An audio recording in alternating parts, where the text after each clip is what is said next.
انجم صاحب، صدیق صاحب، السلام علیکم۔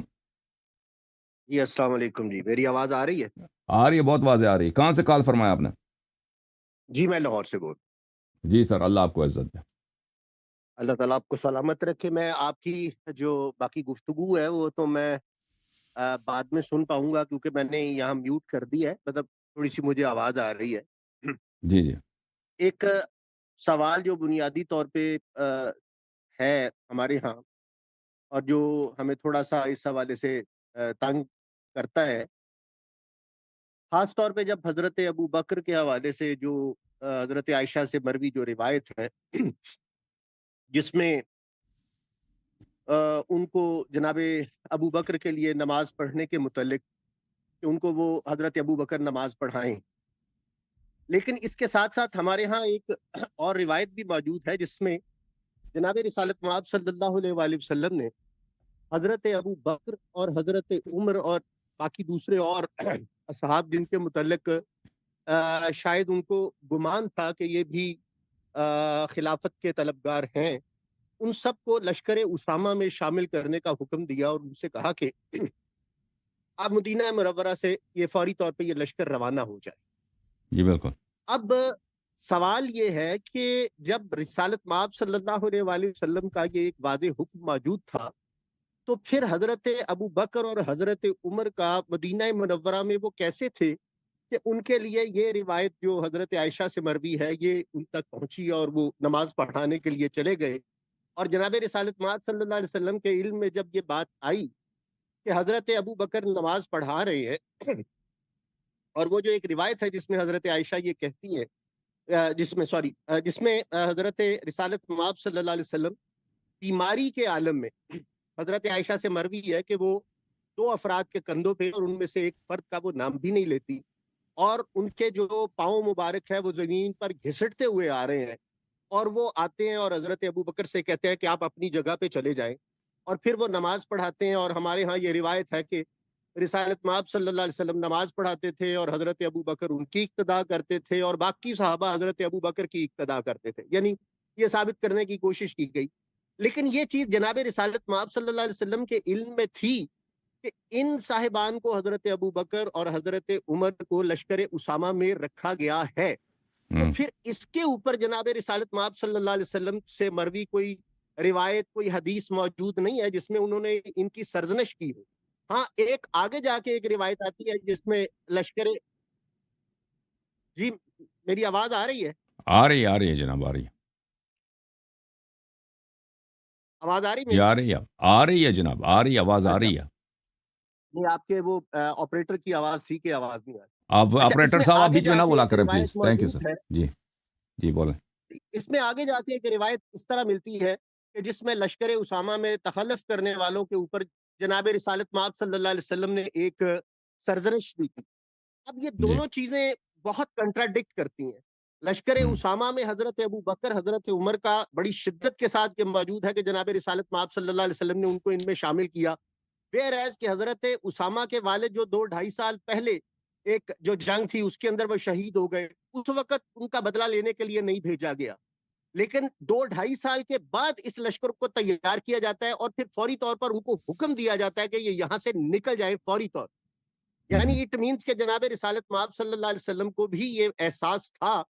کہ ظاہر ہے میرا ایک بزرگ کوئی گزرتا ہے تو ہم اپنے بزرگ کے متعلق، اپنے ولی کے متعلق یہ کہتے ہیں کہ ان کو آنے والے وقت میں اپنے فوت ہونے کا احساس تھا، ان کو پتا چل گیا کہ وہ دنیا سے جا رہے ہیں۔ کیا میرے اور آپ کے رسول صلی اللہ علیہ وآلہ وسلم کو نہیں پتا تھا کہ وہ اس دنیا سے جا رہے ہیں؟ پھر وہ اگر حضرت ابو بکر اور حضرت عمر کو مدینہ منورہ سے وہ باہر بھیج رہے ہیں فوری طور پہ اس لشکر میں شامل کرنے کے بعد، جبکہ اگر ان کا یہ انڈیا یا کسی بھی صورت میں خواہش موجود تھی کہ یہ میرے بعد امت کی سربراہی کریں گے، تو جناب رسالت مآب صلی اللہ علیہ وسلم کو کیا یہ نہیں پتا تھا کہ میں دنیا سے جا رہا ہوں؟ پھر ان کو لشکر میں فوری طور پہ شامل کر کے مدینہ سے باہر نکلنے کا حکم کیوں دیا گیا؟ اور پھر اس کے بعد جب یہ نماز میں امامت کر رہے ہیں تو اس کے اوپر رسالت مآب صلی اللہ علیہ وسلم کا احتجاج کیوں نہیں ہے؟ جی بسم اللہ۔ دیکھیں، جہاں تک رسول صلی اللہ علیہ وآلہ وسلم کا حکم ہے کہ ان کو حکم دیا تھا کہ یہ لشکر اسامہ میں شامل ہوں، لشکر اسامہ مدینے سے فوراً نکل جائے اور جلدی نکل جائے، اس میں تو کوئی شک نہیں، یہ ثابت ہے۔ لیکن صحابہ نے رسول اللہ صلی اللہ علیہ وسلم کے حکم کی تعمیل نہیں کی۔ آپ کہتے ہیں نا کہ رسول اللہ صلی اللہ علیہ وسلم، یہ اگر ان کو بھیجا تھا تو یہ نماز پڑھنے کیسے پہنچ گئے؟ تو ان لوگوں نے مانا نہیں نا، رسول پاک صلی اللہ علیہ وسلم نے کو بھی ان کو اجازت نہیں دیا کہ تم میرے وفات کا انتظار کرو، جب میں مر جاؤں گا یا میری حالت بہتر ہو جائے تو آپ نکل جائیں، اس طرح کوئی نہیں ہے، کسی کتاب میں نہیں ہے۔ رسول اللہ صلی اللہ علیہ وآلہ وسلم کی تاکید تھا ہمیشہ کہ جیش اسامہ، لشکر اسامہ جلد از جلد مدینہ چھوڑ کے نکل جائے اور بہت دور کا راستہ چلے اختیار کرے، اور وہ ہے تبوک کے مقام تک، اور جہاں پر آج تک جورڈن کی جو سرزمین ہے، سرزمین اردن ہے، تبوک سے بھی آگے ہے، جہاں پہ زید ابن حارثہ شہید ہوئے تھے، جعفر طیار علیہ السلام شہید ہوئے، وہاں پہ چلے جائیں، اور یہ 2-2.5 مہینے کا راستہ ہے، آنے جانے میں 2-2.5 مہینے لگتے ہیں، اور صحابہ کو بخوبی پتہ تھا کہ رسول اللہ صلی اللہ علیہ وسلم دنیا سے جانے والے ہیں، لہذا وہ نہیں جانا چاہتے تھے، اور وہ ان کو رسول اللہ صلی اللہ علیہ وسلم کے منصوبے کا پتہ چل گیا تھا۔ اور اہم بات یہ ہے کہ وہاں شام کے سرحد پہ کوئی کچھ ہو بھی نہیں رہا تھا، وہاں سے کوئی ایسی رپورٹ بھی نہیں آئی تھی کہ وہاں پہ کوئی کسی جیش کا اجتماع ہے، کسی لشکر کا اجتماع ہے، مدینے کو اس سے خطرہ ہے، کچھ بھی نہیں تھا۔ رسول اللہ صلی اللہ علیہ وآلہ وسلم وہاں پر کسی خطرے کے بغیر ایسے ان لوگوں کو بھیج رہے تھے، تو ان کو بخوبی پتہ چل گیا تھا کہ پیغمبر صلی اللہ علیہ وسلم دنیا سے جانے والے ہیں، اور یہ ہمیں مدینہ سے نکلنا چاہتے ہیں، تاکہ ہم ان کے وفات کے وقت مدینہ نہ ہوں، اور یہ ان کی خلافت اور جانشینی کا جو مسئلہ ہے اس میں ہم سیاست کچھ نہ کر سکیں، تو یہ لوگ نہیں نکلے۔ تو آپ جو کہہ رہے ہیں نا کہ یہ نماز کے لیے کیسے پہنچ گئے، اس میں کانٹرڈکشن نہیں ہے، کیونکہ ان کو حکم تھا کہ نکل جائیں، اور یہ مان نہیں رہتے، نہیں نکل رہے تھے، رک گئے تھے۔ جہاں تک اس بات کا تعلق ہے کہ رسول اللہ صلی اللہ علیہ وآلہ وسلم نے ان کو یہ جو شخص جو نماز کے لیے پہنچ گیا ہے، اس کی کوئی سرزنش نہیں ہے، اس کے بہت شدید سرزنش ہے۔ دیکھیں ان کو جو عزل کیا ہے رسول پاک صلی اللہ علیہ وآلہ وسلم نے، دیکھیں ان کے جماعت مخالفین کے مذہب میں یہ ہے کہ آپ نماز فاسق کے پیچھے، فاجر کے پیچھے، یہاں تک کہ اگر کوئی شخص کافر کی حد تک ہے اس کے پیچھے بھی نماز پڑھ سکتے ہیں، خسرے کے پیچھے پڑھ سکتے ہیں، لیکن رسول اللہ صلی اللہ علیہ وآلہ وسلم نے ابو بکر کو نماز سے عزل فرمایا۔ دیکھیں، اور یہ اس طرح نہیں ہے، آپ نے جو کہا نا، یہ شاید عوام کو یہ بتاتے ہوں، مجھے نہیں معلوم پاکستان میں مولوی حضرات عوام کو کیا بتاتے ہیں کہ رسول صلی اللہ علیہ وسلم نماز پڑھ رہے ہیں، امام ہے، اور ابو بکر ان کی اقتداء کر رہے ہیں، اور عوام ابو بکر کی اقتداء کر رہے ہیں، اس طرح نہیں ہے، یہ غلط ہے۔ رسول صلی اللہ علیہ وسلم، ابو بکر نماز پڑھا رہے تھے، رسول اللہ صلی اللہ علیہ وسلم نے ابو بکر کو پیچھے ہٹایا اور خود انہوں نے نماز پڑھائی ہے، اور پھر ابو بکر، ان کے کتابوں میں یہ کہ ابو بکر تکبیر سنا رہے تھے کہ بھائی یہ رکوع ہو رہا ہے، سجود ہو رہا ہے، ٹھیک ہے نا۔ تو یہ جو عزل کیا ہے رسول اللہ صلی اللہ علیہ وسلم نے ایک ایسے مقام سے جو کوئی بھی مسلمان پڑھا سکتا ہے، کوئی بھی مسلمان جو فاسق فاجر بھی ہو نماز پڑھا سکتا ہے، یہ نہایت ہی شدید کیا ہے، توبیخ ہے، مذمت ہے، اور یہ ابو بکر کی خلافت کے بطلان کے لیے کافی ہے۔ ہمارے پاس اور بھی دلیل نہ ہوتا نا، یہ ابو بکر کی نماز جو ہے کہ آخر ایام میں اس نے نماز پڑھانے کی کوشش کی، اور رسول اللہ صلی اللہ علیہ وسلم نے اس کو عزل فرمایا۔ ملاحظہ کریں، کتاب صحیح بخاری ہے، یہاں پہ حدیث ہے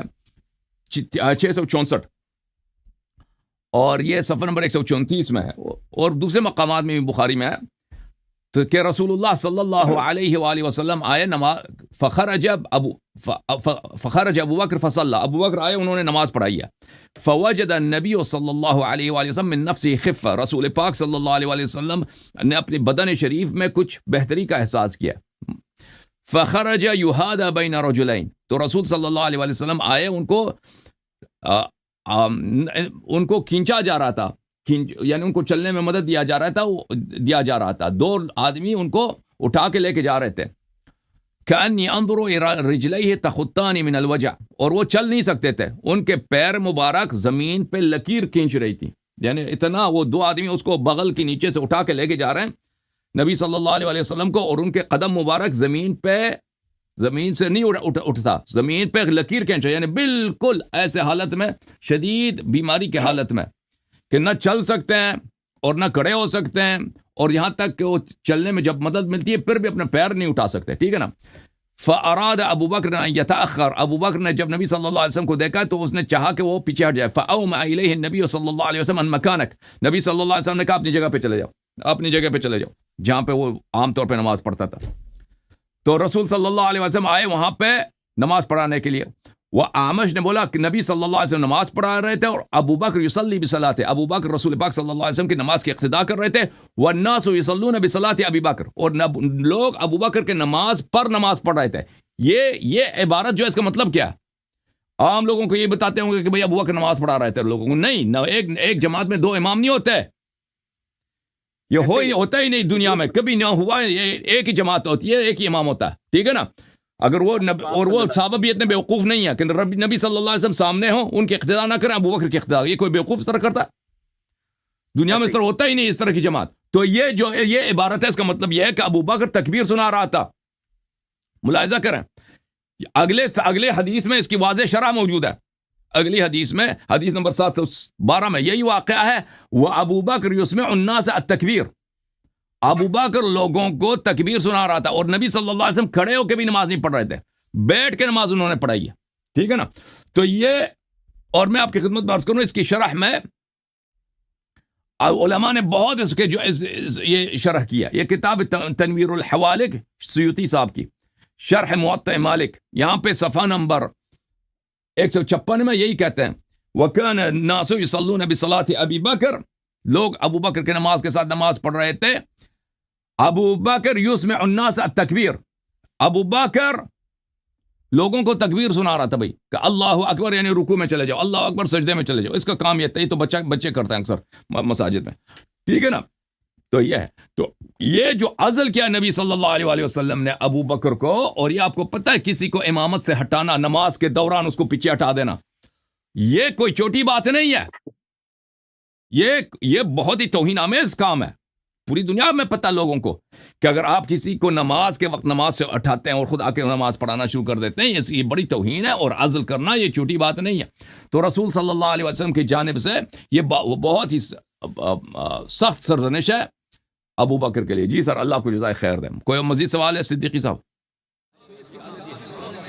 جوم جاؤ، پرواز کرو، کیوں فخر سے سر اٹھا، کیونکہ اللہ تعالیٰ نے تمہیں انتخاب کیا. صراط حق پر صرف تم ہی، صراط ایمان پر صرف کیا، کیونکہ اللہ تعالیٰ نے تمہیں انتخاب کیا. صراط حق پر صرف تم ہی، صراط ایمان پر صرف